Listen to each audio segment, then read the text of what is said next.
नमस्कार. मी विपिन ज्ञाने. स्वतःची किंमत स्वतः करा.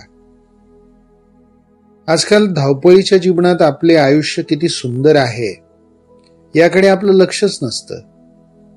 दररोज दिसणारी गोष्ट म्हणून आपण बऱ्याच गोष्टी बघून न बघितल्यासारख्या करतो. जे आपल्या जवळ असतं त्याची किंमत आपल्याला कधीच कळत नाही. आणि ज्या वस्तूची, माणसांची आपल्याला रोजच्या जीवनात सवय होते, तेच जेव्हा आपल्यापासून दूर जातात तेव्हा आपल्याला त्यांची किंमत कळते. किंमत हा आपल्या सर्वांच्या आयुष्यातील एक महत्वाचा शब्द आहे आणि तो सर्वांना निश्चितच परिचयाचा आहे. दैनंदिन जीवनात आपण रोज हा शब्द ऐकत असतो, बोलत असतो. हाच किंमत शब्द आपण रोजच्या जीवनात वेगवेगळ्या अर्थाने वापरत असतो. जसं तुला माझ्या आयुष्यात आता काही किंमत नाही, हीच किंमत केली का? शब्दाला किंमत असते, काही गोष्टी फार किमती असतात, वगैरे वगैरे. अशी वाक्य आपण अनेकदा ऐकतो, बोलतो. कधी कधी आपण एखाद्याला खूप काही पण बोलतो. त्यावेळी शब्द मनाला इतका झोंबतो की तळपायातली आग मस्तकात जायला वेळही लागत नाही. तर कधी हाच शब्द इतका सुखावतो की आपण अगदी आनंदाच्या डोहात डुबक्या मारायला लागतो. ज्याला यातील फरक समजला तो खरोखर धन्य असेल, नाहीतर आयुष्यभर त्याचा कसा व्यवहार होईल काही सांगता येत नाही. आयुष्यात आपल्याला आपली अर्थातच स्वतःची किंमत माहीत असणं गरजेचं आहे आणि आपली किंमत किती हे ठरवणारे आपणच आहोत. आणि आपली किंमत ठरवणं हे आपल्याच हातात असतं. पण स्वतःची किंमत ठरवणं इतकंही सहज सोपं नसतं. खरंच आयुष्यात स्वतःची किंमत स्वतःला माहीत असणं खूपच आवश्यक आहे. कारण स्वतःची किंमत माहीत असणारी व्यक्ती अशी विकली जात नाही. अगदी क्वचितच एखादी व्यक्ती याला अपवाद असू शकते. आपण कुणासमोर झुकायचं आणि कुणासमोर नाही, किंवा झुकायचं की नाही हे अशा व्यक्ती स्वतः ठरवत असतात. विहीर कोरडी पडेपर्यंत आपल्याला पाण्याची किंमत कळत नाही. आपल्याजवळ असलेल्या गोष्टींचं महत्व आपल्याला विपुलतेमुळे समजत नाही. पण काही कारणाने एखादी गोष्ट दुर्मिळ झाली की मग मात्र त्या वस्तूला कितीतरी मोल चढतं. पाण्याचं मोल गंगा किनारी राहणाऱ्याला फारसं नसतंच मुळी, ते असतं वाळवंटात वस्ती करणाऱ्याला.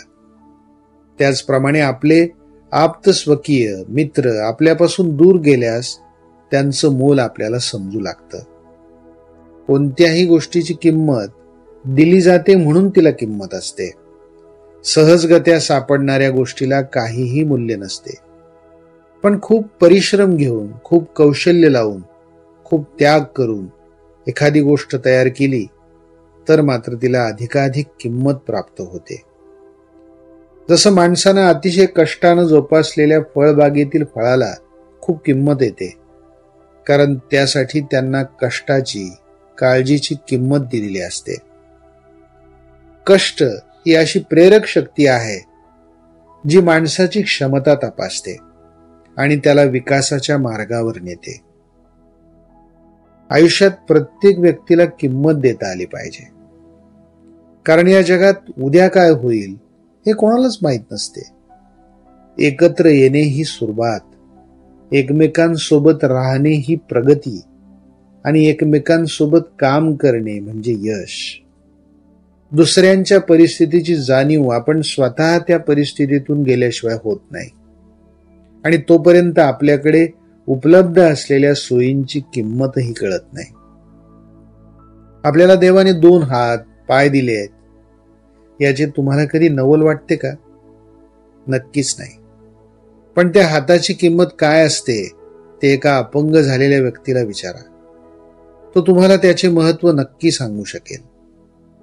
किंवा असे दृश्य डोळ्यासमोर आणा की उद्या तुम्हाला दोन्ही हात नाही, हे तेव्हा जेवताना लिखाणाची आठवण आली की शूला गेले की, कधी काही खेळावेसे वाटले की, कधी समोर काही फुलं दिसली, याची काय किंमत असते ते जाणवेल तुम्हाला. तसेच पायाचे पण आहे. आपल्या शरीरातील प्रत्येक भाग महत्वाचा आहे आणि प्रत्येक भागाचे महत्व आपल्याला तो भाग दुखायला लागला की त्याला काही इजा झाल्यावरच जाणवते. आपण सहज बाहेर फिरून आलो की कोणी आपल्याला विचारले, कुठे जाऊन आलास, काय पाहिलंस, तर आपण बोलू काही खास नाही. पण तेच तुम्ही एका अशा व्यक्तीला विचारले की जो काही दिवसांपूर्वी आंधळा होता आणि नुकतेच त्याला दिसायला लागले, तर तो सांगेल की मी बरीच सुंदर सुंदर झाडं पाहिली, रंगीबेरंगी फुलं पाहिली, सगळ्यांच्या चेहऱ्यावरच्या भावना आणि अजून बरेच काही सांगू शकेल, जे कदाचित मी नाही सांगू शकत. आयुष्यात आपण रोज दिसणाऱ्या गोष्टी म्हणून बऱ्याच गोष्टी डोळ्यासमोर असून लक्ष देत नाही. प्रत्येक गोष्ट बारकाईने लक्ष देऊन सर्व गोष्टींचा आनंद लुटा. एवढी वर्ष शरीराच्या प्रत्येक अवयवाने साथ दिली म्हणून आपण जगण्याचा आनंद लुटू शकलो. त्या शरीराचे आभार माना आणि हात पाय नीट आहेत तोपर्यंत सगळीकडे फिरून सगळ्या गोष्टींचा अनुभव घेऊन आनंद लुटण्याचा प्रयत्न करा. आपले जीवन जास्त दिवसाचे नाहीये, म्हणून एखादी गोष्ट म्हातारपणीच करावी म्हणून ठेवू नका. कोणाला माहीत म्हातारपण बघण्यासाठी आपण जगू पण की नाही ते. तुम्हाला जर एके दिवशी कळाले की आता फक्त 8 दिवस तुम्ही जगणार आहात, तर ते 8 दिवस तुम्हाला कसे जगायला आवडतील? तसाच रोजचा दिवस जगायला शिका. रोज जमेल तेवढे जास्तीत जास्त आनंदी राहा. आजकाल आपण लहान लहान गोष्टींना जास्त महत्त्व देऊन स्वतःला दुःखाच्या खाईत अडकून घेतो. माणूस किती किमतीचे कपडे वापरतो यावरून त्याची किंमत होत नसते. तो इतरांची किती किंमत करतो यावरून त्याची किंमत ठरते.